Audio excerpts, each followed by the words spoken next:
في مرة قررت أعيش دور الساموراي اللي ملوش حل، وكنت لسه مخلص مسلسل أنمي قتالي محترم. نزلت المطبخ لقيت أمي واقفة بتخرط بصل، رحت وقفت وراها وغمضت عيني وعملت وتخيلت إن أنا فعلت الشرنجان ولسه جاية اقطع البصل. أمي لفت وبصت لي ببرود وهي ماسكة السكينة، روح هات كيس ملح بدل الهبل ده. طبعا متنازلتش عن الدور، وخرجت من البيت وأنا بجري جرية ناروتو المشهورة، مدي إيدي ورا ظهري ومواطي بجسمي، والناس في الشارع بتبصلي كأني هربان من المستشفى المجانين.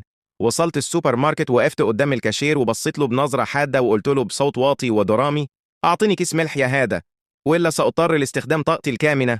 الراجل بصلي بشفقة وطالع كيس الملح وقال: خد يا حبيبي، ولو عايز توريني قوتك تعال المخزن وهوريك قوتي أنا كمان. قلت له: بخري أمثالك لا يملكون قوة.